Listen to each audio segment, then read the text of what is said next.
I was raised in an unhinged family, and tonight I got to have a couple of conversations with my daughter about inner child healing and sincere apologies. So let's talk about that.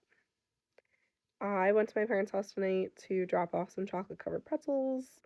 My dad walked up to my car and he's like, "You could come in for like 20 minutes. Your mom should be leaving." I said, "Okay." So I go in, and 20 minutes turns into 40 minutes. She doesn't leave. We end up leaving, and as we leave, we're walking down the driveway, and my daughter looks at me and says, "Was that torture for you?" I'm like, "Yeah. Yeah, it was torture for me." And she says, "Why?"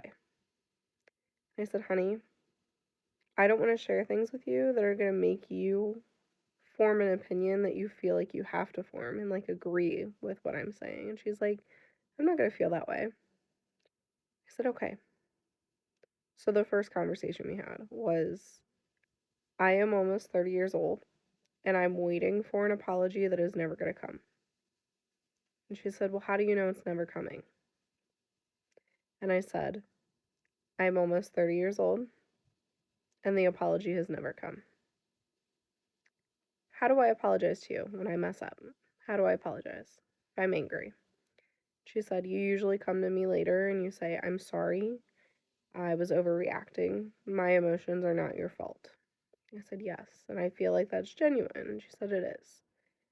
I said, "When I was apologized to as a kid, it was, 'I'm sorry, but,' or 'your actions caused me to do this,' or 'I'm sorry you feel that way,' but invalidating our feelings, invalidating the experiences we were going through, feeling like we were always the root cause of the problem."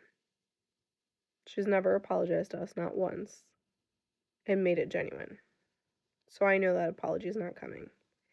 And that hurts my inner child. I said, my inner child is probably never going to heal from that. And all I need is that apology, and I feel like my inner child would heal, but it's not coming. And then she's like, "Well, what does that mean?" So I had to come up with a reason slash story to explain to her what an inner child was. So this is how I did it.